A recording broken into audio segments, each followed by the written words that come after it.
buenos días, buenas tardes, buenas noches, allá donde estén. Muchísimas gracias por acompañarnos a este estudio. Bienvenidos a aquellos que lo estén viendo por YouTube. Recordarles que cada viernes ponemos una invitación. Los viernes, para los sábados que vaya a haber estudio, y en esa invitación, tanto en la descripción como en los comentarios, ponemos el enlace de entrada para que puedas estar en directo en el estudio. Habiendo dicho eso, para cuando se esté escuchando este estudio en YouTube, recordarles que este sábado que viene tenemos descanso, no tenemos estudio, no tenemos estudio en directo, sin embargo sí que estaremos subiendo la sesión de preguntas y testimonios que tenemos pendiente para subir. Así que no tenemos estudio en directo, pero tenemos un programa que estaremos subiendo en el canal. Bienvenidos a aquellas caras nuevas que están en directo hoy con nosotros también. Hoy tenemos un estudio titulado El Dios de la Guerra. El Dios de la Guerra. Y he hecho el detalle de poner Dios en minúsculas, no en mayúsculas. Bueno, tenemos el Dios de la Guerra. Vamos a comenzar con una oración y nos adentramos en este estudio.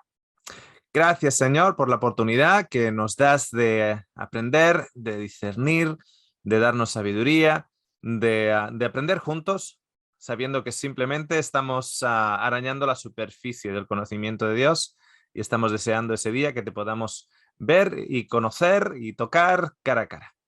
Te lo agradecemos todo en el nombre de Jesús. Amén. Muy bien, el Dios de la Guerra en minúsculas. Antes que nada me gustaría recomendar un número de estudios complementarios para aquellos que son nuevos en el canal. Si bien cada uno de los estudios que ponemos en el canal, a no ser que sea en series completas, se pueden ver independientemente, hay un hilo conductor. Existe un hilo conductor, hay ciertos detalles. Lo que nos estamos dando cuenta es que, por ejemplo, hay gente que nos hace ciertas preguntas en ciertos vídeos y nos damos cuenta, por ejemplo, que es una persona nueva en el canal, que recién ha visto ese vídeo y la pregunta no está totalmente contextada en el vídeo simplemente porque tenemos todo un estudio acerca de esa pregunta. Entonces, viene bien para aquellos que son nuevos, pues igual tener algún punto de referencia de dónde podemos encontrar de estos temas. La lista que os voy a dar ahora no es una lista completa. Según la escribí, me di cuenta que podríamos poner otros 5 estudios más que nos ayudarían o que serían estudios complementarios a lo que vamos a estudiar en el día de hoy. Pero como una muestra, tenemos el estudio La Guerra al Revés. O sea, vamos a poner los enlaces en los comentarios de estos estudios. Sin embargo, también para aquellos que no encuentren el enlace y se desesperen un poquitito porque no encuentran el enlace, en YouTube simplemente pones Óscar Sande La Guerra al Revés y te aparece. O pones Óscar Sande Jesús o Jesús. ¿A quién eliges? El Dios todotenebroso. Israel y Palestina conquistando por mandato de Dios. Este es un estudio que, de hecho, en la invitación, si viste la invitación y de hecho estás aquí en directo, es porque viste esa invitación. En la invitación pusimos el enlace de este estudio como un estudio preparatorio a lo que vamos a estudiar el día de hoy. Israel y Palestina conquistando por mandato de Dios. Moisés y el dedo de Dios, 4 partes. Vamos a tener en este estudio una referencia precisamente al texto bíblico y van a surgir un montón de preguntas, sobre todo cuando hablemos de que el texto bíblico en hebreo, el siglo IV antes de Cristo. Entonces te vas a preguntar, ¿el siglo IV antes de Cristo? ¿Cómo el siglo IV? Si Moisés estuvo en el siglo XIV, XV antes de Cristo. Entonces, la explicación más detallada está en esta serie Moisés y el dedo de Dios. ¿Quieres ser mi vecino? ¿Ok? Este sería otro, perdón. ¿Quieres ser mi vecino? Y como os digo, podríamos poner otros 5 más, pero es simplemente para dar un poquito de referencia si eres nuevo en el canal, para que tengas un poquitito de referencia de dónde ir a mirar como un estudio complementario a lo que vamos a estudiar en el día de hoy. Evidentemente, el día de hoy también está influenciado por el conflicto en el corazón de Europa, en Rusia, por la guerra que se está desarrollando en estos momentos entre Rusia y Ucrania. La incursión rusa en territorio soberano ucraniano. Curiosamente, hablando con mi hermano, en mi pueblo hay un periodista que yo no conocía, que en el 2015, 2014-2015, hizo un documental, está en euskera, está en el idioma vasco, o por lo menos subtitulado en español, creo, o subtitulado en vasco. El caso es el siguiente, hizo un documental titulado Donbass y la guerra en el corazón de Europa. El conflicto que vemos ahora por la televisión, porque muchos de nosotros estamos al corriente ahora, porque lo vemos en la televisión, ha habido una serie de muy, muy grandes en esa zona, sobre todo en la zona en 3 provincias fronterizas ucranianas, con una mayoría étnica rusa considerable, y por los últimos 6, 7, 8 años, desde el 2014, de hecho se conocía como la guerra en el corazón de Europa. La BBC hizo un documental tomando prestado bastantes imágenes precisamente del documental que hizo este periodista de mi pueblo, y con relación a lo mismo, con relación a ese conflicto abierto que estaba todavía ocurriendo o que estaba bien fuerte en esas 3 provincias ucranianas. O sea, cuando decimos que la Primera Guerra Mundial comienza porque alguien recibe un tiro en la cabeza, hay más que eso, hay muchísimo más, más detrás, que muchas veces no estamos al corriente. Esa guerra en el corazón de Europa que se estaba viviendo en esas 3 provincias, que ya llevaba más de 7 años, habrá sido la excusa o habrá sido un contribuyente o muchas de las razones por las cuales ahora estamos donde estamos. Entonces tenemos a Rusia, como ven ahí en el mapa, un país tremendo en dimensiones, y Ucrania, que no deja de ser un país grande en comparación con la gran mayoría de los países europeos. Ucrania es un país muy grande. Y a día de hoy las cifras dicen que aproximadamente 2 millones de ucranianos han tenido lamentablemente que salir de su propia casa, de su propio país, como refugiados. Que es una pena, es una lástima, es una tragedia humana tremenda. Entonces, tenemos un país soberano, Ucrania, y tenemos otro país que ahora en estos momentos está entrando desde el este y desde el norte, bombardeando, tomando posesión de la capital Kiev, incluso bombardeando zonas del oeste. Pero os quiero mostrar una cosita. O sea, creo que antes de continuar, creo que todos estamos de acuerdo, por lo menos en algo. Si bien ninguno de nosotros, a no ser que sea ruso o ucraniano y estés muy metido en todo el concepto histórico de esos 2 países y de la zona, a menos que tengas esa información y el contexto de esa información, tú y yo no sabemos lo que está pasando. O sea, lo que sí sabemos es que hay gente que vivía antes en su casa y ahora tienen que escapar porque le están cayendo bombas. Eso sí sabemos. Tú y yo sabemos eso. El resto no tenemos idea. Lo que nos quieran decir. Y en toda guerra hay una guerra propagandística también. No sé cuántos de ustedes conocen la cadena de televisión bien grande llamada Russia Today o Rusia Today, que aparece con un logotipo verde, etc. Trate de buscarlo en internet ahora. Trate de buscarlo en YouTube. No puedes ver Russia Today. ¿Por qué yo no puedo? Yo estoy aquí en Australia. ¿Por qué yo no puedo ver Russia Today? A mí igual me interesa saber lo que se le está diciendo a los rusos. dentro de Rusia. Igual a mí me interesa saber qué se les está diciendo allá, ¿entienden? Pero sin embargo no puedo, no puedo saberlo, lo desconozco, porque desde fuera de Rusia, Google y YouTube me ha cancelado Russia Today y me ha cancelado todo cualquier otro tipo de noticieros rusos. Entonces, a mí ya me están condicionando. Si yo quiero saber la verdad, yo voy a encontrar la verdad solo en un lado de la verja o lo voy a encontrar en ambos lados de la verja. Como nación independiente que es Australia, igual a mí me interesa también saber lo que están diciendo. ¿Por qué? Porque siempre existe una guerra propagandística. En toda guerra. En toda guerra. La propaganda es parte del poderío bélico. Para motivar a las tropas, para desmotivar al enemigo, para barrer hacia tu casa, digamos. Fijaros que Estados Unidos perdió en Vietnam y sin embargo ves las películas y parece que ha ganado. Porque, porque si puedes hacer las películas, tú puedes poner en las películas cualquier cosa. Tú sabes que películas de la Segunda Guerra Mundial, tú dime cuántas veces aparece el sufrimiento del pueblo alemán.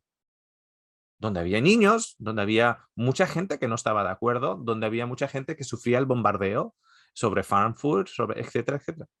¿Por qué? Porque la historia nos las va contando el que gana. Y el que tiene poder también del micrófono también nos cuenta una parte de la historia, pero no toda la historia.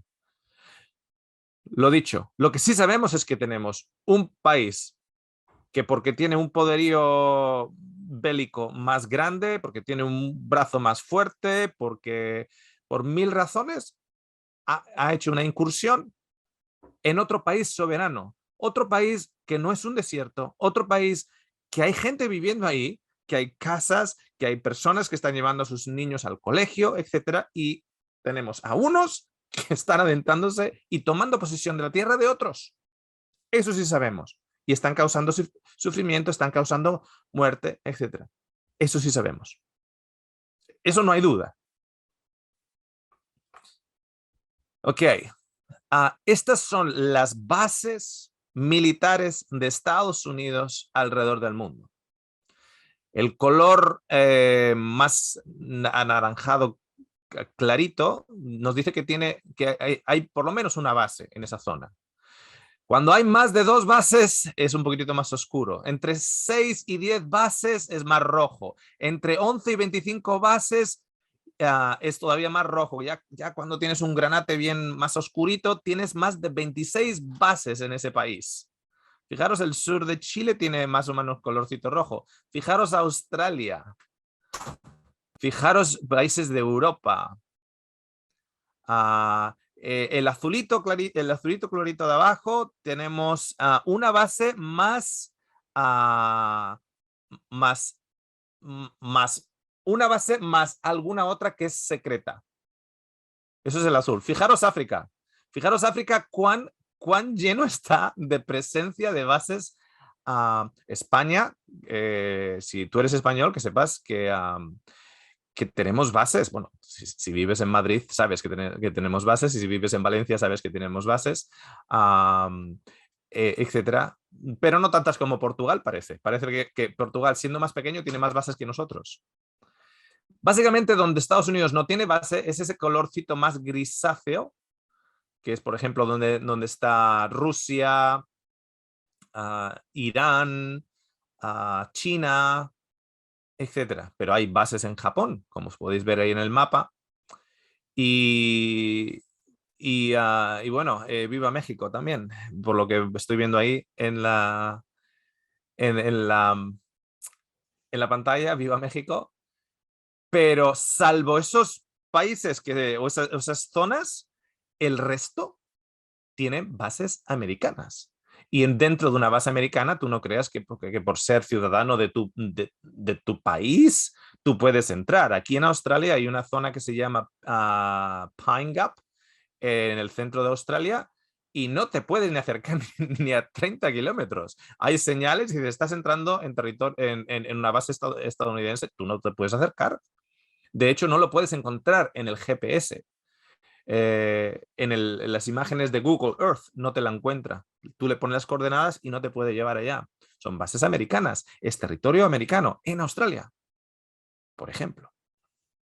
Australia está en un dilema porque su socio comercial es China, su socio militar es Estados Unidos. Y cuanto más conflicto haya entre China y Estados Unidos, peor. Entonces, fijaros que esto es un país soberano, Estados Unidos, que es lo que vemos en negrito, junto con Alaska, eso es Estados Unidos, pero el resto es presencia estadounidense alrededor del mundo, de una u otra manera. Por presencia me refiero a presencia militar.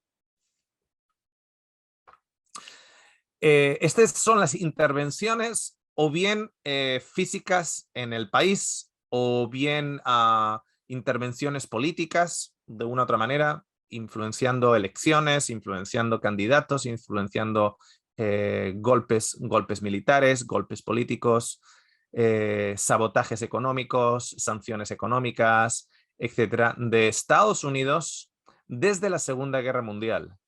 Y ahí están las fechas. China en 1945 al 46, Siria, Corea, la famosa guerra de Corea, China nuevamente, Irán, la Irán contra, Guatemala, el Tíbet, Indonesia, Cuba, fijaros la fecha, 1959, antes de la revolución o en la zona de la revolución chilena o cubana o lo que se dio a llamar la revolución cubana. Y con eso no estoy ni defendiendo ni quitando, simplemente el hecho de que Cuba en su día tenía una presencia, de hecho a día de hoy en Cuba mismo tenemos la base de Guantánamo que es estadounidense, en la misma isla de Cuba. La República del Congo, la República Dominicana, Vietnam, Brasil, la República del Congo nuevamente, Guatemala nuevamente, Laos, la República Dominicana nuevamente, Perú, Grecia, Guatemala, Camboya, Chile, con el golpe político, sabotajes, interferencias en las elecciones, etcétera. Angola, Turquía, Polonia, El Salvador, Nicaragua y el movimiento sandinista, Camboya, el Líbano, Grenada, Libia, Irán. ¿Cuántos de nosotros estábamos vivos cuando George Bush Senior entró en Irán, en Irak en el 91, curiosamente en el septiembre 11? Pero justo antes de ello, Panamá. ¿Cuántos de ustedes se acuerdan de la incursión de Panamá? Yo recuerdo verlo en las noticias españolas, en las cuales desde España escuchábamos las noticias panameñas y decían que miles de panameños en las calles estaban muertos. Y en las noticias estadounidenses decían, 2 marines americanos han muerto. 2 marines americanos han muerto y 2000 panameños en las calles muertos. Pero que no es país de ustedes. ¿Qué tiene Panamá? Oh, el canal. Ay, qué casualidad. Irak, que tiene petróleo, Kuwait, Somalia, Irak nuevamente, Bosnia. Lo de Bosnia fue tremendo porque Serbia era parte de las naciones de la NATO o de la OTAN. Y sin embargo, Estados Unidos fue en contra de Serbia. Fue tremendo las carambolas que se formaron en Bosnia y la tragedia que se generó allá en Yugoslavia, en la antigua Yugoslavia. Irak nuevamente, Sudán, Afganistán, Yugoslavia, Afganistán. Estamos en el 2001. Irak nuevamente, Somalia, Irán, Libia, Venezuela. Cuando estoy diciendo, no estoy hablando de incursión, estoy hablando de una u otra manera, metiéndose en la casa del vecino de una u otra manera para Yemen, Siria, Bolivia, Irak nuevamente, Somalia, Afganistán 2020, Siria 2021. Si es malo, si es malo para unos, es malo para todos. ¿No creéis? Si es erróneo, y creo que es totalmente erróneo, yo soy pacifista, por cierto, tengo que decir que desde el principio que soy pacifista. Si es erróneo que Rusia se meta en otro país soberano, esa misma ley tiene que aplicar para todos. Para todos tiene que ser mal, incluido Estados Unidos. 1946, esto es Palestina, territorio palestino. Tan solo existía un 7% de población judía y son esos puntitos blancos que ves. Una presencia un poquitito en Jerusalén, una presencia aquí y allá, una presencia de esa es la presencia judía en 1946, menos de un 7%. Sin embargo, con apruebo de las Naciones Unidas, esa misma tierra se divide. Y en un año, fijaros, la zona blanca es Israel, la zona judía y el gran éxodo de retorno a la tierra. Cuando decimos éxodo de retorno a la tierra, de gente que nunca había estado en Israel. Judíos polacos, judíos alemanes, judíos rusos, judíos italianos, judíos etíopes, etcétera, etcétera, empezaron a venir de diferentes lugares a una tierra de regreso que nunca habían estado, ni ellos, ni por los últimos 1800 años o 1900 años. Y en un año, Palestina se convierte en un país más pequeñito, lo vemos ahí en verde, y el resto es Israel. Pero no se quedan allá. En el 67 se sigue adentrando en territorio. De hecho, se llaman además en la zona que vemos ahí Palestina, que cada vez es más pequeñita, que es la antigua, mucho del territorio que conocemos como Samaria, bíblicamente. Vemos que muchos de ellos se llaman territorios ocupados. Y esto es a día de hoy, en el 2005. Si está mal para Rusia, que está mal bajo mi punto de vista, está mal para Estados Unidos, pero es que si también está mal para Rusia, tenemos a día de hoy alguien que no está levantando la boquita, que precisamente en los últimos 70 años ha ocupado toda una tierra.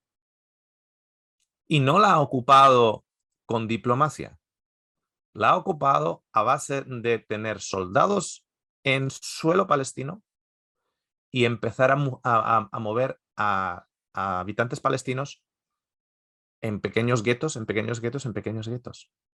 Es exactamente lo mismo. Si vamos a ser críticos con unos, tenemos que ser constantes y consecuentes con ello y ser críticos con todos. Pero espera, que esto es el imperio inglés, británico, el mapa en el 1914. Si lo hubiéramos tirado el mapa un poquitito más para atrás, también hubiéramos tenido Estados Unidos y algunos otros más terrenos. Yo vivo en Australia. Llevo viviendo en este hermoso país por 26 años. Dos de las mejores amigas de mis hijas son aborígenes. Aquí están los aborígenes tranquilamente y llegan los ingleses y entran aquí a la fuerza con su poder militar y los expulsan de las tierras más fértiles. Cuando tú lees historias, y fíjate los aborígenes, ahí viviendo en el desierto, comiendo hormigas, comiendo canguros, iguanas, en el desierto. ¿Qué raza más tonta, no? Allá en el desierto, donde no crece nada. Sí, claro. Si les has quitado de las zonas fértiles, alrededor... Los aborígenes no son tontos. Están en el desierto porque allá les empujaron. Les empujaron allá.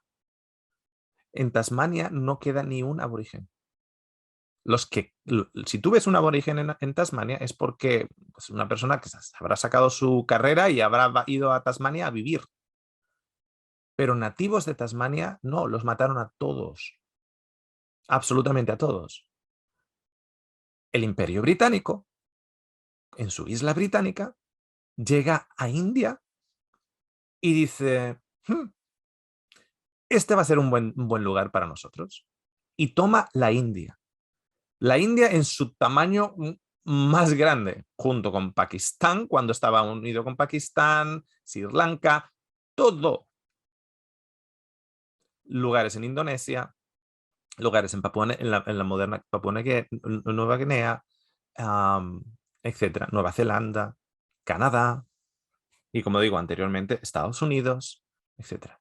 Donde llegan desde Inglaterra a Estados Unidos y escriben la historia diciendo es una tierra vacía, porque consideran a los indios salvajes y no seres humanos, cuando sabemos que había más de 600 naciones indias y millones de indios. Claro, no había millones y millones y millones y millones, pero las cifras nos dicen que podía llegar hasta 30 millones en las zonas más fértiles de lo que se conocía como Estados Unidos, que eran los estados del norte y luego los estados del sur.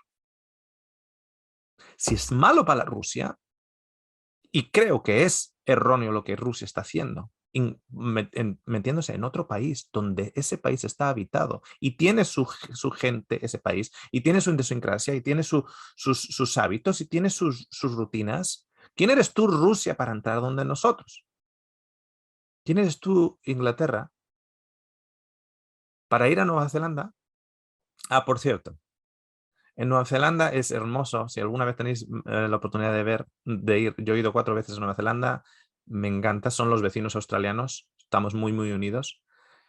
Vas a Nueva Zelanda y en Nueva Zelanda el hombre blanco no levanta la voz tanto, porque cuando tú ves un aborigen es chaparrito como yo, sin españolcito pequeño, pero cuando ves a un maorí neozelandés, si has visto el equipo de fútbol, de rugby maorí, cuando llegaron allá los ingleses y vieron a los maorís grandotes, dijeron, ok, vamos a ver si usamos la diplomacia. En Nueva Zelanda usaron más la diplomacia. Todavía se quedaron, pero usaron más la diplomacia. ¿Por qué? Muy simple. Porque el aborigen medía 1,60, el neozelandés medía 1,90 y era enorme. ¿Okay? O sea, el inglés tonto tampoco era. Esto es Francia.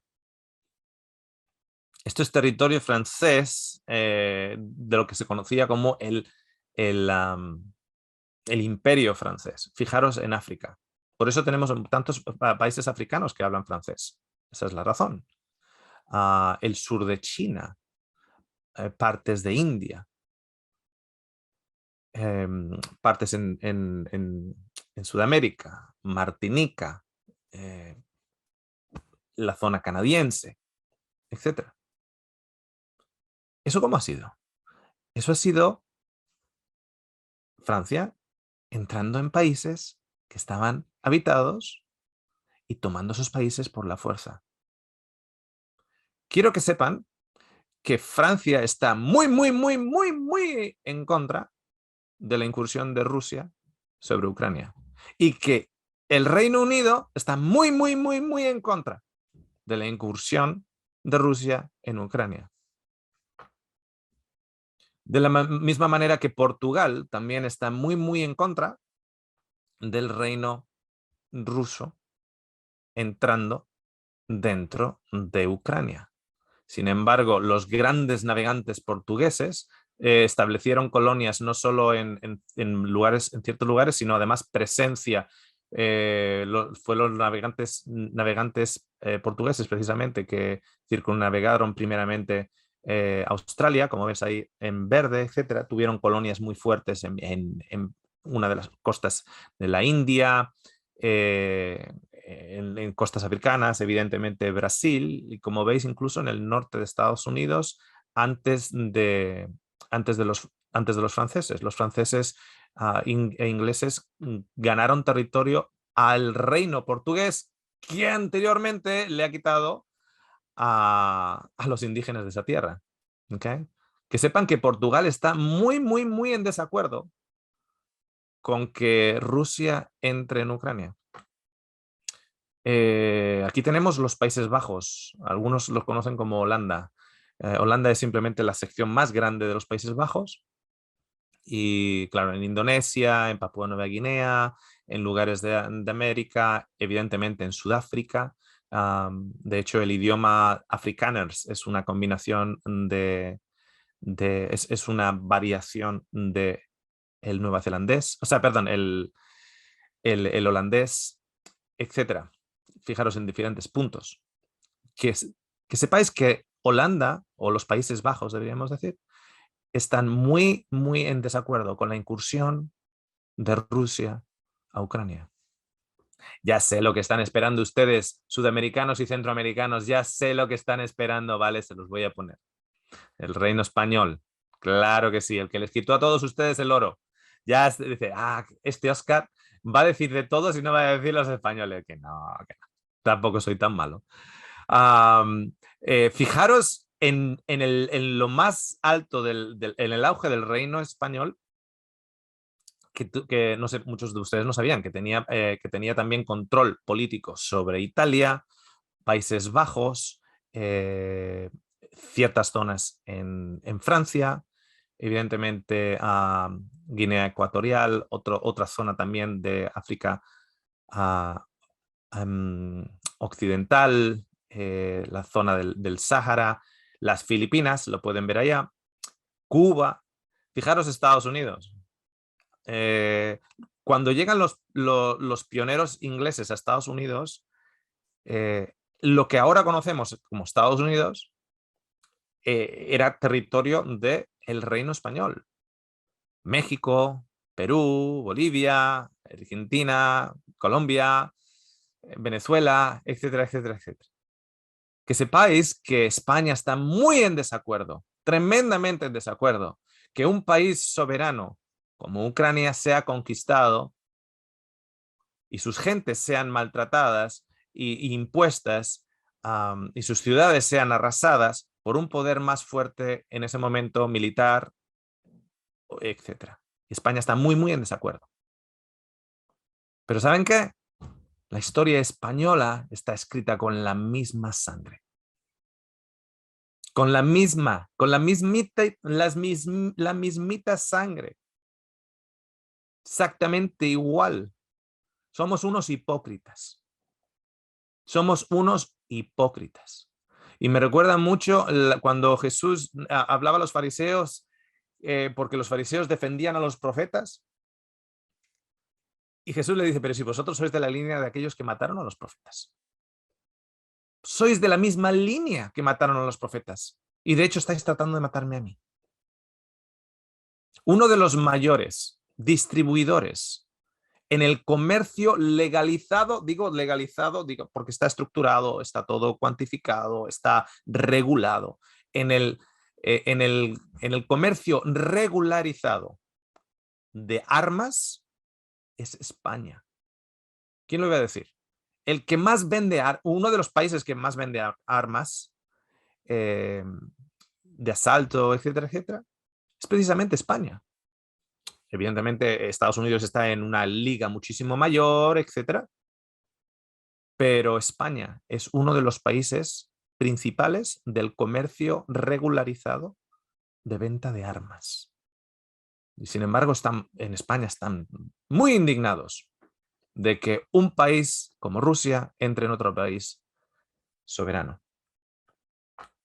Pero ¿saben qué? Esta es la extensión del Imperio Otomano. Y antes del Imperio Otomano, el Imperio Musulmán en su auge también tenía la gran parte de España, y fijaros la extensión que tenía el Imperio Musulmán en su auge. Evidentemente, fijaros a Roma.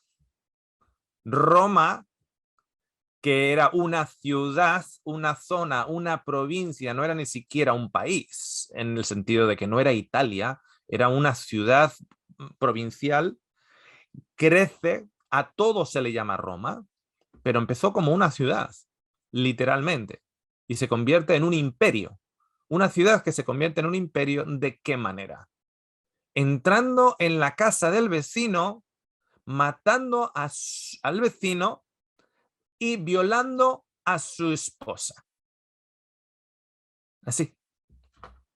Tenemos aquí la extensión en su grandeza del imperio de Alejandro Magno o Alejandro el Grande, macedonio, sin embargo, se conoce como el imperio griego. Y fijaros la extensión, que también llega a la zona de Judea y la zona de Egipto y Etíope, y llega a las fronteras de la India. El imperio persa.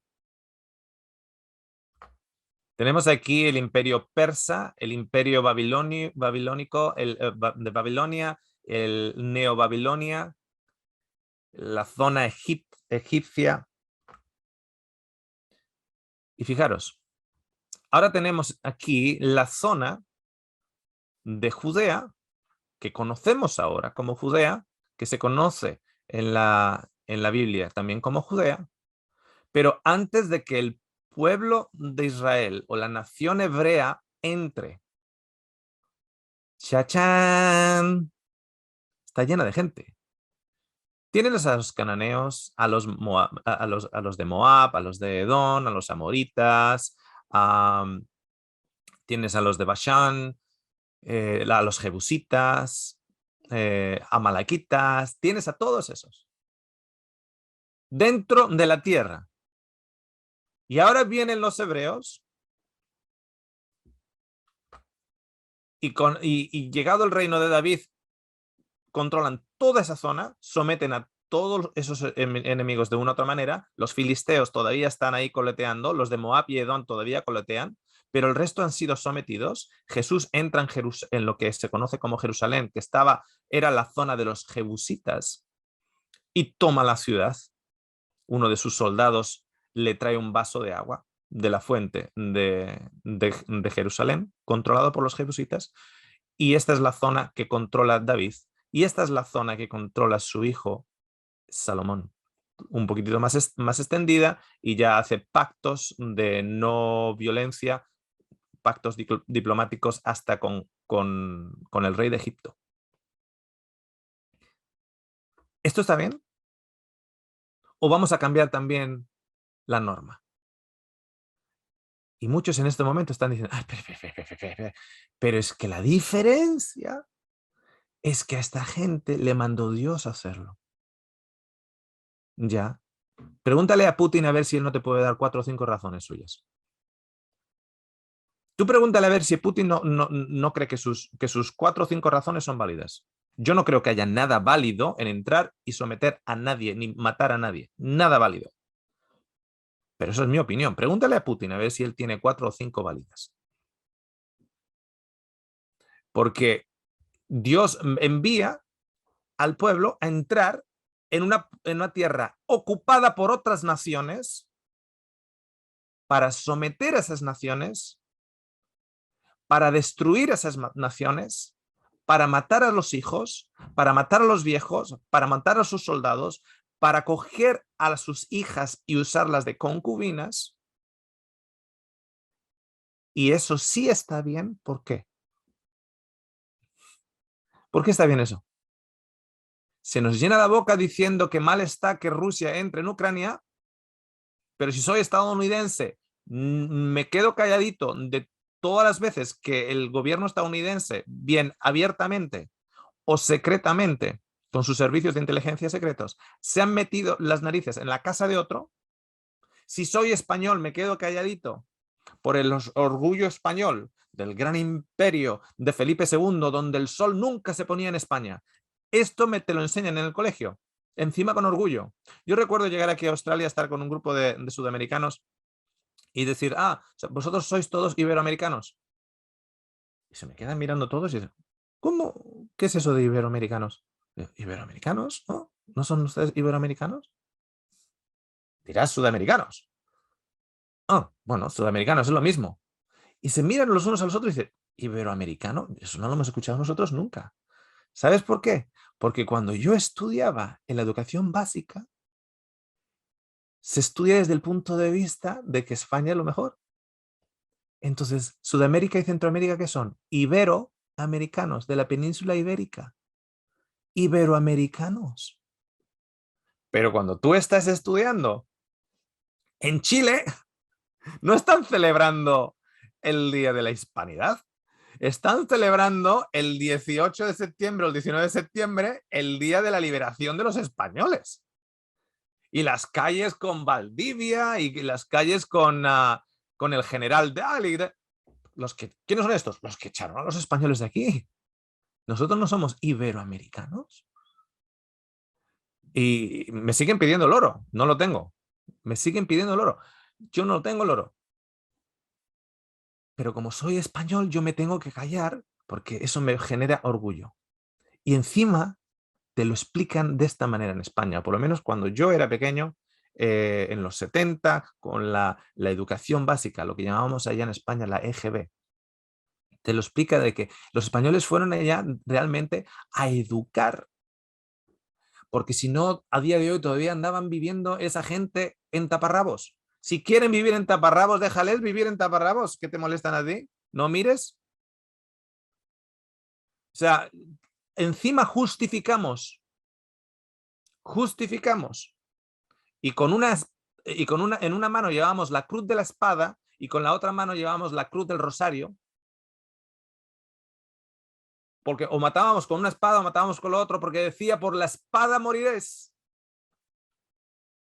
Porque Jesús viene con una espada en la boca, así que nosotros los españoles vamos a ir con una espada con forma de cruz. Y en España te lo justifican diciendo, en realidad, todos esos números de personas que han muerto, la gran mayoría murieron de un catarro, porque no estaban habituados a las bacterias europeas y murieron de un catarro la gran mayoría. Pues quédate en tu casa entonces, o tú en tu buen espíritu samaritano te vas a ir a la casa de otro sabiendo que tú estás enfermo o que llevas una enfermedad que le puede matar al otro. Ah, pero esto sí lo justificamos. ¿Por qué? Porque está escrito en el Antiguo Testamento. Y Dios les manda a hacerlo. Esto sí tiene justificación porque está escrito. Y eso es lo que nos tendría que empezar a explotar la cabeza y no nos explota la cabeza. Y tratamos de reconciliar algo y acabamos poniendo 5 patas al gato. Estos son los dioses o diosas de la guerra. Es un ejemplo, hay muchísimos más. Pero Agasaya es la diosa de la guerra semita. Tenemos a Anur en Egipto, son dioses de la guerra. Anaíta en Babilonia. Ankh en Egipto. Bellona en Roma, pero no es la única, esta es la diosa de la guerra, porque evidentemente muchos conocéis que el más famoso de los dioses de la guerra en Roma es Marte. Inanna en Sumaria, Atena en Grecia, pero también tienes la versión masculina que es Ares, Hachiman en Japón, Odín es germano danés, escandinavo, porque también con Odín tenemos otros. En hindú, el más famoso es Kartikela o Kartikeya. Y Yapa en el reino inca, Ekchuakek en los mayas, Huitzpotli, azteca.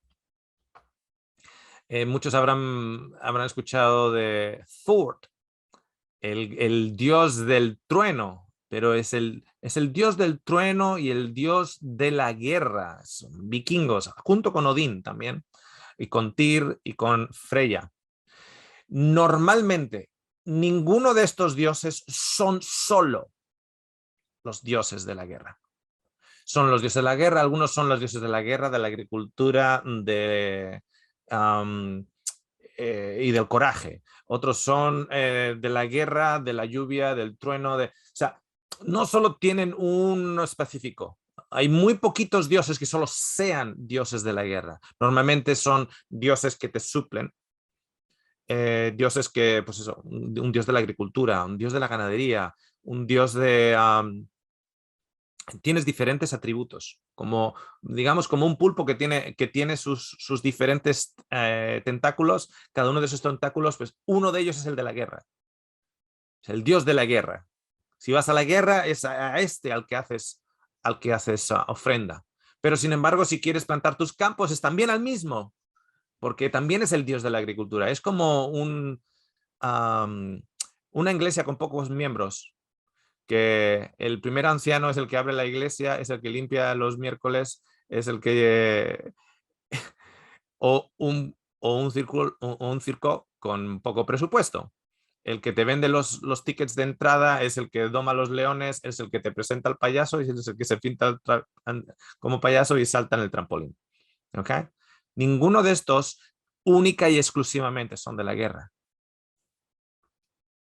¿Han escuchado de Jehová de los ejércitos o Jehová de la guerra? ¿Saben que no es solo eso tampoco? No es solo Jehová de los ejércitos, no es solo tampoco Jehová de la guerra. Ok, dejadme explicarles una cosita. De hecho, me lo trajo a la atención un muy buen amigo mío, también que le gusta estudiar la Biblia, el contexto histórico de la Biblia, etc. Y aquí es cuando quiero hacer mención nuevamente de la serie Moisés y el dedo de Dios. Si no la han visto, aquellas personas nuevas que están con nosotros, que no la han visto, para explicarles por qué hablo del texto hebreo en el año 400 aproximadamente, ¿ok?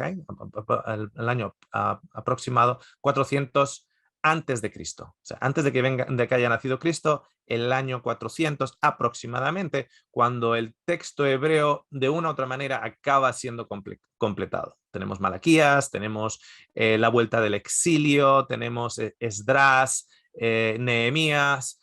Ya estamos hablando del 480 antes de Cristo, una cosa así. Vamos a ponerle el texto hebreo alrededor de el siglo 3 antes de Cristo o el año 400 antes de Cristo. Bien, de este texto hebreo no tenemos nada desde el punto de vista original. No tenemos, me refiero, un papiro que date de esta fecha. Cuando hablamos de los rollos del Mar Muerto, que se encontraron en el siglo XX por unos pastores, esos manuscritos no son tan antiguos, ni mucho menos.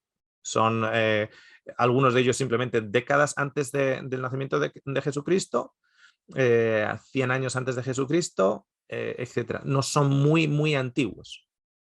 Sin embargo, del año 400, cuando se supone que el texto completo hebreo de todo lo que se conoce como el Tanaj o el Antiguo Testamento es formado, en esa época, manuscritos de esa época directamente no tenemos ninguno. No existen. Lo que tenemos es lo siguiente. De estos textos, cuya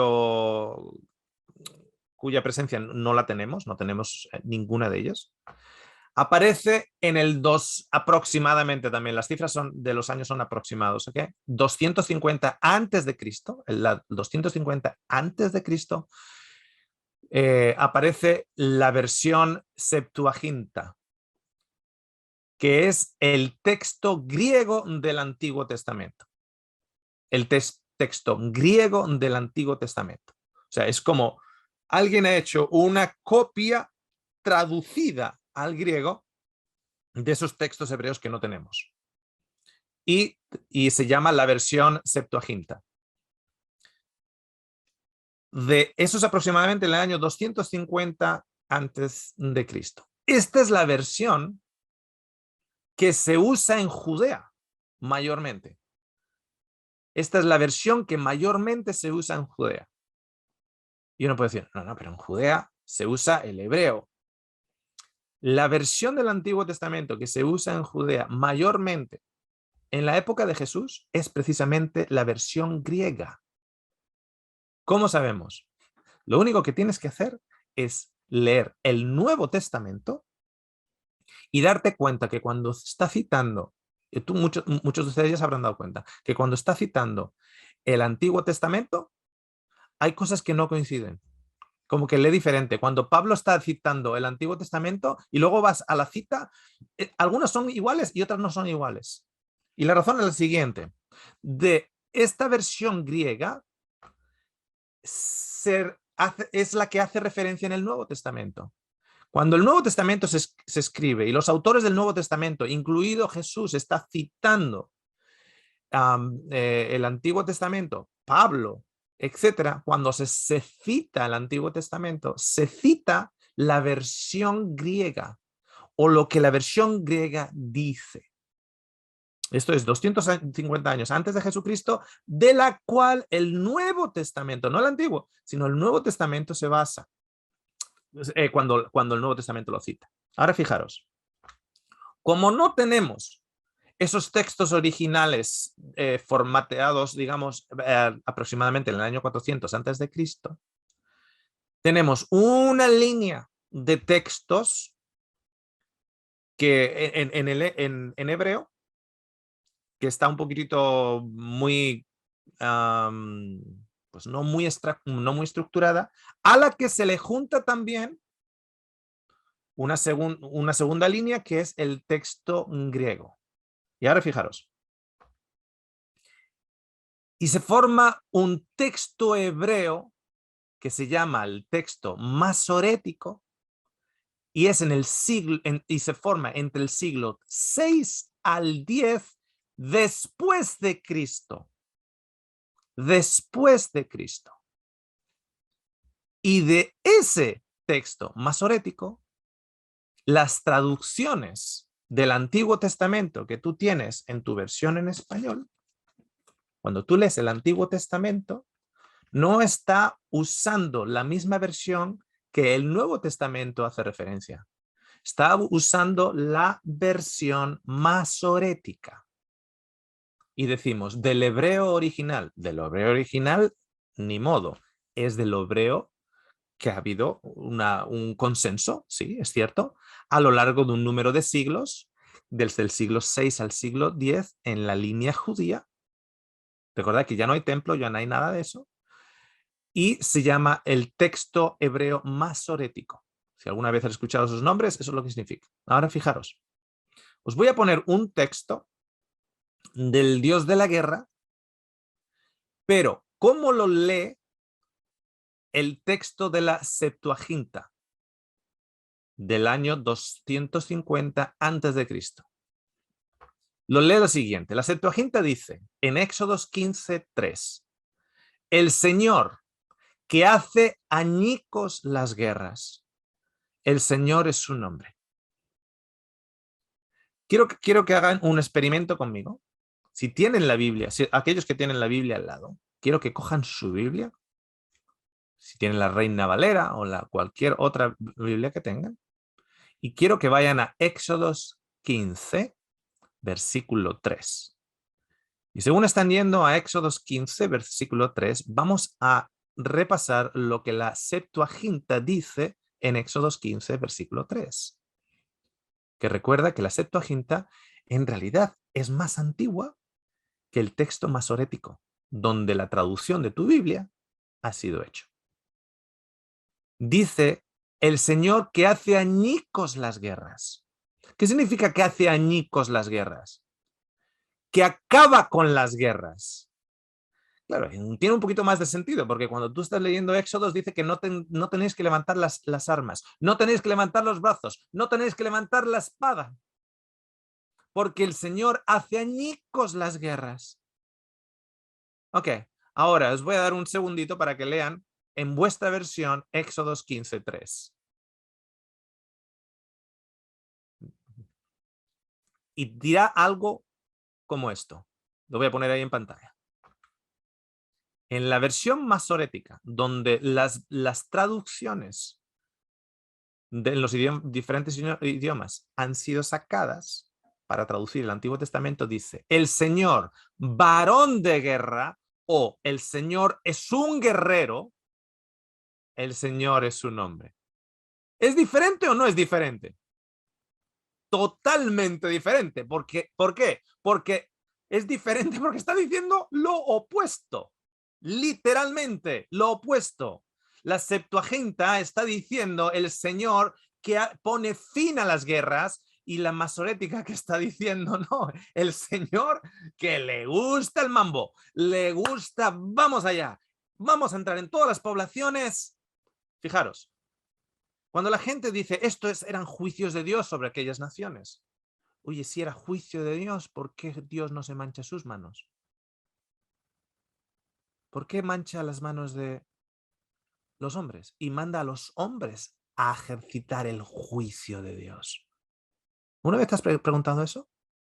¿Cómo es posible que si esas naciones habían llegado el tiempo en el cual los juicios de Dios tenían que ser impuestos sobre esas naciones paganas, cómo no es Dios quien ejercita el juicio, sino que hace que el hombre mortal ejercite el juicio y luego le dice al hombre, como le dice a David, que no puedes tú construir mi templo porque tú tienes mucha sangre en tus manos? Pero Señor, si tú me mandaste ir en contra de los filisteos, ahora me estás diciendo que esa sangre ya me inhabilita a mí para hacer un templo. Tú sabes que había que entrar, había que matar, y si había mujeres que no habían conocido a hombres, tú la cogías como concubina. Y si luego no te gustaba, la podías repudiar sin sacar dinero por ella. Era tremendo. Esto supuestamente, se lo estaba diciendo Dios. Sí, el Dios de la guerra. ¿Cuál es el sexto mandamiento? Si quieres saber el sexto mandamiento, ¿cuál es? El infarto que le vas a dar a tu padre y a tu madre si los desobedeces. Entonces, el quinto es honra a tu padre y a tu madre, y si no lo haces, pues un infarto y los matas. Es una manera una manera de acordarse. Cada uno tiene sus técnicas. Ok, no matarás. Ok. ¿Cuántos de ustedes han escuchado lo siguiente? Pero Dios sí puede hacerlo. O sea, consejos vendo, pero para mí no tengo. Yo os digo, no mataréis, pero yo sí puedo matar, porque soy Dios. Oye, por cierto, cuando Dios nos dice no cometeréis adulterio, ¿Él puede cometer adulterio porque es Dios? Cuando Él nos dice no mentiréis, ¿Él puede mentir porque es Dios? Cuando nos dice que no codiciemos, ¿Él puede mentir, Él puede codiciar porque es Dios? ¿O solo se aplica a este? Solo a este. ¿Cuántos de ustedes han escuchado el argumento de gente que dice, los evangélicos, yo les digo a los evangélicos, ustedes guardan solo 9 los mandamientos. ¿Qué pasa? ¿Por qué no guardan el sábado? Solo les interesa 9. Y yo le digo a esa persona, y a ti solo te interesa 9 con relación a Dios y no te interesa el sexto para que se aplique a Dios. Preguntarle a una persona, a estas personas si creen que Dios está por encima de su ley. Y si saben por dónde vienes, te van a decir que sí. Si no saben por dónde vienes, te van a decir, no, no, no, no, no, no. Y luego les muestras, no matarás. Y te dicen, no, bueno, pero es así. Es así. Pero el resto no. No tiene sentido. Y si los juicios del Señor eran contra esas naciones, ¿por qué no? Es Dios el que ejercita ese juicio. ¿Por qué tiene que usar a seres humanos que les acaba de decir no matarás para luego poner pecado sobre ellos? Óscar, es que estás cuestionando a Dios. No, eso no es cuestionar a Dios, es cuestionar a esa imagen de Dios. Es cuestionar a esa imagen de Dios. Porque luego tenemos un problema enorme, inmenso. La dimensión del problema es de un lado al otro, del este al oeste, del norte a sur, de todas las profundidades y todas las alturas. El problema se llama Jesús. El problema se llama Jesús, que vino aquí a mostrarnos cómo, cómo era Dios, que tenía la oportunidad de mandar a una legión de ángeles para protegerse y no mató a nadie. el que nos dice que amemos a nuestros enemigos, el que nos dice que no que pongamos la otra mejilla, el que Pedro le corta una oreja con una espada al siervo del sumo sacerdote y verbalmente Jesús le tira de las orejas a Pedro. Pedro le saca la oreja a uno y sin embargo se recibe un tironcito de orejas de Jesús que le dice, pon esa espada, quita esa espada de en medio. Pero ¿de qué me estás, qué tipo de espíritu está detrás tuyo? Dios no es el Dios de la guerra, es el Dios de los vivos, no de los muertos. Es el Dios que da vida, no que quita vida. Es el Dios que sana al enfermo, no que trae la enfermedad al enfermo. Y sin embargo, el Dios de la guerra, desde Caín y Abel, y antes que Caín y Abel, las discusiones matrimoniales de Adán y Eva, están también instigadas por el rey de la guerra, el cual nos dice Jesús que era asesino y mentiroso desde el principio. Y ese Dios de la guerra se ha puesto una careta tan impresionante que el único que le quita la careta es Jesús. Y sin embargo, en el cristianismo no queremos quitarle la careta al Dios de la guerra para que se muestre tal y como es. Y queremos hacer una amalgamación entre el Dios de la guerra y Jesús. Y nos sale una bestia, porque no sabemos por dónde tirar. En casa leímos este libro, lo hemos leído unas cuantas veces en familia. A las noches leíamos un capítulo. Esta es la historia de esta familia en Alemania, desde el lado alemán, una familia cristiana. Él es reclutado para ir a la guerra. La familia se queda en Frankfurt recibiendo los bombardeos y te cuentan desde el lado alemán cómo lo pasaban las familias en Alemania. Y este soldado, que era un pacifista, he puesto aquí el libro porque me imagino que estará traducido en español también, si lo conoces en inglés o si sabes inglés, es una bonita lectura, o sea, impresionante, pero un buen libro que estoy contento en recomendar. A Thousand Shall Fall, 1000 caerán. Y este hombre, pacifista, cristiano, va al campo donde les enseña los ejercicios básicos y le enseñan cómo limpiar un arma, cómo montar un arma y cómo disparar un arma. Y le ponen ahí unas dianas para dar para tiro al blanco, y resulta que de miles de jóvenes que hay ahí, este es un artista, le da a todo. O sea, él que no había usado un arma en su vida, que era pacifista, que no quería matar a nadie, etcétera, en los entrenamientos, simplemente entrenando con el arma, resulta que es el mejor francotirador que existe. Le daba a todo. Era un don, entre comillas, que él no quería tener. No tener una pistola en tu cartuchera significaba automáticamente ejecución en el ejército alemán. Te ejecutaban, porque era una declaración de traición.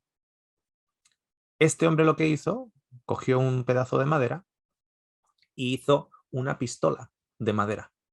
Cogió la pistola real y la tiró al agua.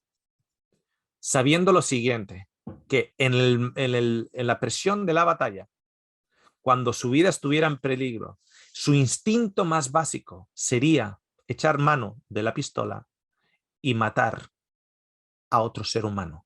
Entonces, él evitó esa tentación de antemano y antes de salir de marcha con su compañía, puso en su cartuchera una pistola de madera. Él estuvo asignado como ingeniero a construir puentes, a desmantelar puentes, etc. No estaba literalmente como soldado de combate, sino como ingeniero. Entonces él estaba desde ese punto de vista, no era un combatiente, podríamos decirlo de así, sino más que nada de logística. Y llegó prácticamente hasta bien adentrado Rusia. En todo momento, cuando estaban bajo alto bombardeo, todos los soldados alrededor de él se arrimaban a él, porque lo habían visto en el campo de entrenamiento y veían que era muy buen tirador. Así que todos se arrimaban a él. Y curiosamente, su compañía sobrevivió muchos bombardeos y sobrevivieron muchas balas y muchos de los que estaban siempre con él pasaron por momentos muy difíciles y ninguno de ellos murió. Cuando se acaba la guerra de Rusia, tienen que caminar de vuelta, a regresar a Alemania y en la frontera están las fuerzas aliadas, inglesas y estadounidenses, para recoger las armas de todos los soldados alemanes que están devolviéndose después de la guerra. Cuando él abre su cartuchera y pone su pistola de madera sobre la mesa, todo su escuadrón le mira y le dice, ¿cómo? ¿Cuánto tiempo llevabas con una pistola de madera? Dice, desde el principio, desde que empezó la guerra. Sí, y le dijeron, nosotros estábamos al lado tuyo, continuamente. Porque decíamos, este sí que sabe tirar, este sí que le da a todo. Así que vamos a estar cerquita de este para que nos proteja. Y sin embargo, no solo no tiró un tiro, sino que llevó una pistola de madera para evitar la tentación de matar a otro ser humano. Muchos de ustedes habrán escuchado de Desmond Doss, el objetor de conciencia. El de la izquierda es el verdadero Desmond Doss, el de la derecha es la película Hacksaw Ridge, de hace unos años atrás, en la cual la vida de Desmond Doss es puesta en película de Hollywood. Desmond Doss se alista. Él estaba trabajando, de hecho, en unas fábricas que estaban tomadas por el gobierno para la fabricación de recursos bélicos, de recursos de la guerra. Por lo tanto, él podía decir, no, yo estoy aquí, yo no me voy a la guerra. Yo estoy aquí trabajando en la fábrica, yo no tengo... Él tenía la oportunidad de no tener que ser reclutado. Él va y se recluta voluntariamente o va a ser reclutado voluntariamente. Pero como paramédico, podríamos llamarlo así, la palabra es medic en inglés, como paramédico. Se niega a disparar un arma. Le llaman cobarde, le llaman, cuando está entrenando, le llaman cobarde, le llaman no te queremos a ti porque vamos a estar en mitad de la batalla y no te queremos, etcétera, etcétera, y tal, y tú no tienes ni siquiera un rifle. Y sin embargo, la razón por la cual su historia es tan famosa es porque en una de las grandes batallas contra los japoneses estuvo en 2 batallas y en las 2 batallas eh, él empezó a coger a todos los heridos y los bajó bajo un acantilado con cuerdas.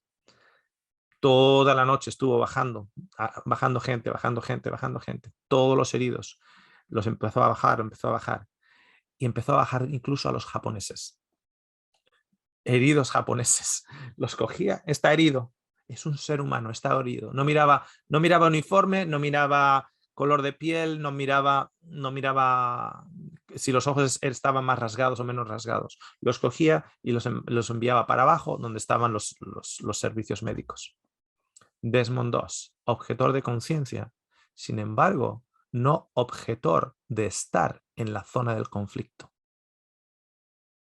Fijaros que este hombre se viste de verde, está con el ejército y está donde está la batalla.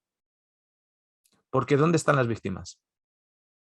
¿En la montaña donde te has ido para salvar tu vida? ¿O en el valle donde se están golpeando? ¿Dónde está la batalla?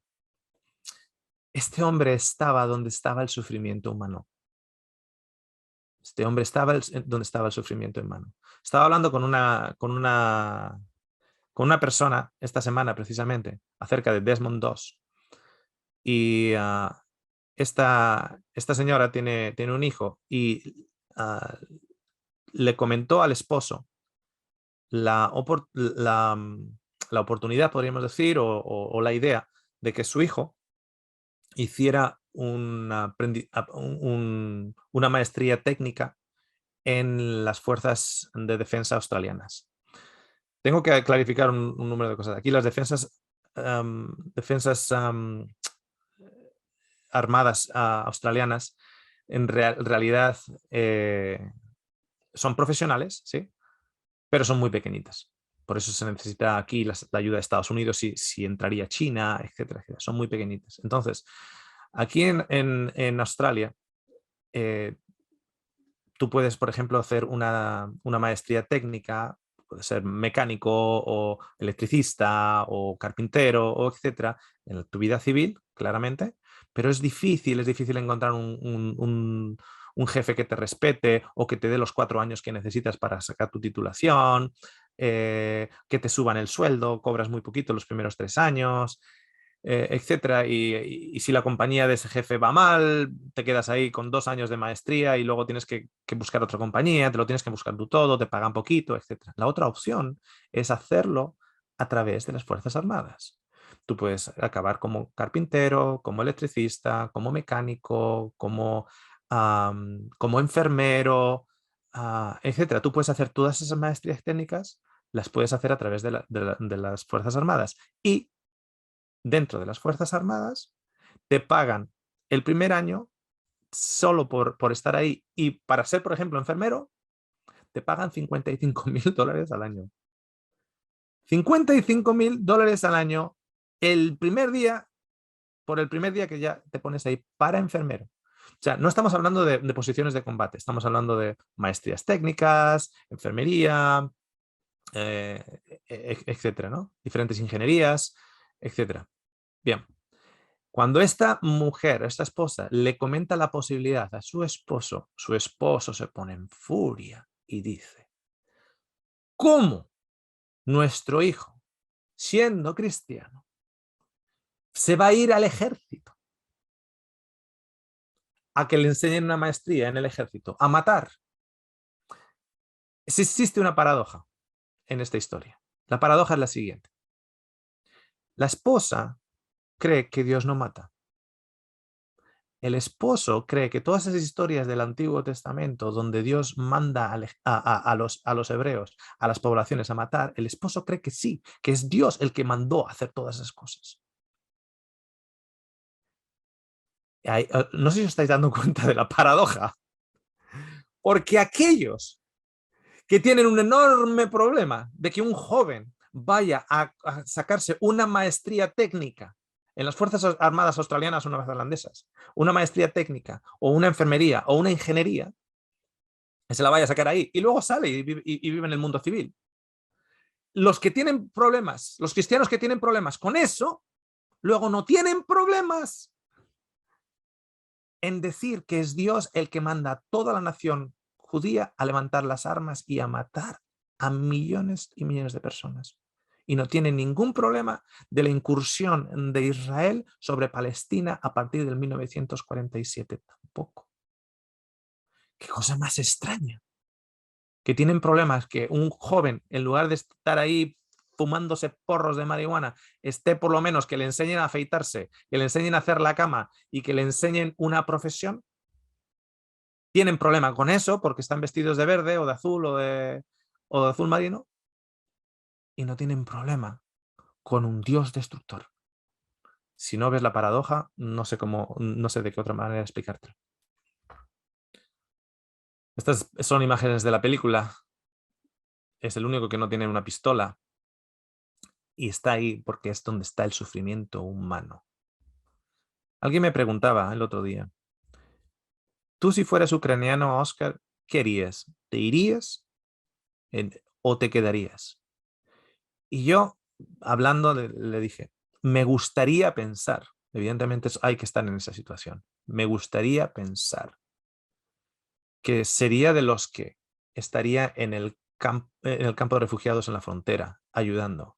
Me gustaría pensar que sería de los que estuvieran en los hospitales. Me gustaría pensar que sería el que se pusiera una sábana blanca en el brazo y con rotulador rojo pondría una cruz roja aquí y iría por las calles sacando a bien sea ruso o bien sea ucraniano, a gente que ha sido, que ha sido baleada o que tiene una bala o que le ha explotado una mina o lo que sea. Me gustaría pensar, evidentemente hay que estar ahí y saber qué haríamos, pero a mí me gustaría pensar que sería la luz o parte de la luz dentro del sufrimiento humano.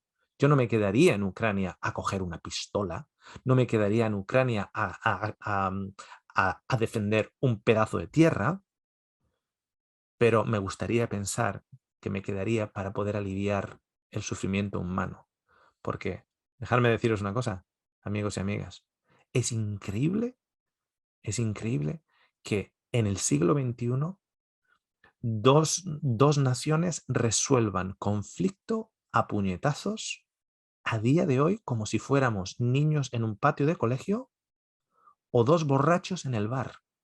No hay compañía en el mundo que se precie que permita que sus empleados resuelvan diferencias a puñetazos. No hay. Tú trabajas en un hospital y tú pegas como enfermera y tú pégate con otra enfermera. No está permitido. La solución de conflictos se llama resolución de conflictos, conflict resolution, resolución de conflictos. Una de las cosas, si tú vas a aplicar a un trabajo, una de las cosas que en las entrevistas te preguntan es ¿qué experiencia tienes a la hora de resolución de conflictos? Porque no quieren una persona problemática o una y si no tienes eso, te hacen un curso. Hacen un curso de resolución de conflictos. Es increíble que a día de hoy, como dos borrachos, las naciones se estén pegando puñetazos. Es increíble. O sea, ese es el nivel. El nivel cognitivo que existe en estos momentos es nivel cognitivo de patio de colegio. Es increíble. ¿Dónde estaría esta señora? ¿La reconocéis? La Madre Teresa de Calcuta. Escuché un día a un cristiano protestante diciendo, esta señora católica. Católica. Y ya sabes que el catolicismo es paganismo. Dame a esta señora católica cualquier día, ¿eh? Y no al protestante que no hace más que protestar y quejarse. Y que desde la seguridad de su sofá y con el poder que te da un teclado, hace comentarios en el internet, pero no está alimentando al pobre. ¿Y dónde estaría él? Si os dais cuenta, en ninguna de mis proyecciones tengo imágenes de Jesús en sí, porque no creo que sea, no quiero condicionar, porque no sabemos cómo se veía Jesús, así que busqué una imagen de Jesús de espaldas. No quiero condicionar en la mente porque no sabemos cómo parecía. ¿Dónde estaría él? De hecho, amigos y amigas, ¿dónde estaba él cuando los hebreos estaban entrando en todas esas naciones? Entonces, el mismo que es el príncipe de paz, ¿dónde estaba? ¿Creéis que estaba? Venga, ánimo, chicos. Ánimo, Josué. Voy a aguantar el sol para que tengas más tiempo de matar a más. Ahí estaría. Así estaría. Estamos hablando del Dios de paz contra el Dios de la guerra, instalado de una u otra manera en el psique humano, en la experiencia humana, desde parvulario para arriba. Los celos que un niñito pequeñito tiene para con su hermano. Mi mamá, a mi hermano y a mí, por mucho tiempo, de pequeñito, nos vestía igual. Nos vestía igual. Si celebraba mi cumpleaños, luego ponían las velas para que mi hermano también soplara. Y no era su cumpleaños. Y en el cumpleaños de mi hermano, después de que él soplaba las velas, me ponían a mí las velas para que yo soplara. ¿Por qué? Mi mamá decía, para que no estén celosos los unos a los otros. Uy, yo odiaba eso de todas las fotos de pequeñitos, ahí yo un poco más alto que mi hermano, vestiditos igual, las mismas camisetas, los mismos zapatitos, los mismos tal, tal, tal, tal, tal. Lo odiaba. ¿Por qué? Era para minimizar el hecho de que si no le iba yo a pegar a mi hermano o íbamos a estar pegando porque tenemos celos el uno al otro. Eso está inculcado, pero es diferente a lo que Dios vino a mostrarnos en Cristo Jesús. Por lo tanto, yo no creo en el Dios de la guerra, soy pacifista, pero no soy pacifista pasivo, o al menos me gustaría pensar que no lo sería en un área de conflicto. Creo que hay que ser pacifista activo. Y hay gente que ha confundido el pacifismo activo con el pacifismo, la actividad del pacifismo con la actividad gritona. Hay gente que no habla, pero sin embargo está ahí en los campos en los campos de refugiados, que abren sus casas, que no hablan, no sale a gritar. Son pacifistas, pero no gritan. Abren sus casas para los refugiados, están en los centros de ayuda a gente que no tiene dónde comer, está pendiente si la vecina se la ve, tú siempre ves a la vecina por la ventana y dices, esta señora que como que ha perdido mucho peso y siempre que la veo, apenas la veo subir con pan. ¿Quién le hará la compra a esta señora? Pacifistas activos, no de boca, sino de brazos y manos. Ser la luz positiva en este mundo. Ponerte una sábana blanca en el brazo y una cruz roja y ir donde puedes ayudar. Con ese pensamiento os dejo en el día de hoy. Analizar, si tenéis la oportunidad, nuevamente, ese versículo que os mostré en Éxodos. Y bueno, ¿qué os voy a decir yo que no hayáis ya leído en el Antiguo Testamento? Tenéis que filtrar todo a través de Cristo. Él es el único que quita la careta, aquel que se ha disfrazado de Dios y en realidad es el Dios de la guerra. Vamos a cerrar con una oración. Recuerden que el próximo sábado no tenemos estudio, sin embargo estaremos subiendo para la próxima semana el programa pendiente de preguntas y respuestas. Cerramos con oración. Gracias, Señor, por mostrarnos a Cristo, que es la verdadera imagen de tu carácter, a un Dios que es constante con su propia ley, constante y consecuente con ella. Te damos las gracias, Señor, por el amor que tienes para todo ser humano. Pon en nuestros corazones ese pacifismo activo, no un pacifismo que es simplemente de habladuría mientras estamos en las comodidades de nuestras casas. Si nos tenemos que preparar, nos preparamos. Si tenemos que saber cómo cuidar a personas, nos preparamos. Pero tampoco hace falta mucha preparación para traer ánimo al dolido, o abrir la casa al que no tiene casa, o vestir al que está desnudo, o visitar al que está en la cárcel. No hay nadie en este mundo que de una u otra manera no haya sido tocado por ese Dios de la guerra. Y al mismo tiempo no habrá nadie que no sea eventualmente tocado por el Dios de la paz y del amor. Te lo agradecemos todo en el nombre de Jesús. Amén. Muchísimas gracias a todos. Muchísimas bendiciones. Dios es bueno siempre. Ahí veo. Gracias. Dios es bueno siempre. Ahí estamos. Joana. Bendiciones. Saludos desde El Salvador, hermanos. Saludos de Bolivia. Saludos desde Santo Domingo, República Dominicana. Gracias por todo. Saludos desde Tennessee, Estados Unidos. Dios los siga bendiciendo. Saludos desde Ferrol, Galicia. Bendiciones para todos. Saludos desde Uruguay. Saludos desde Rosario, Argentina. Un abrazo desde Colombia. Saludos desde Madrid a todos. Feliz semana.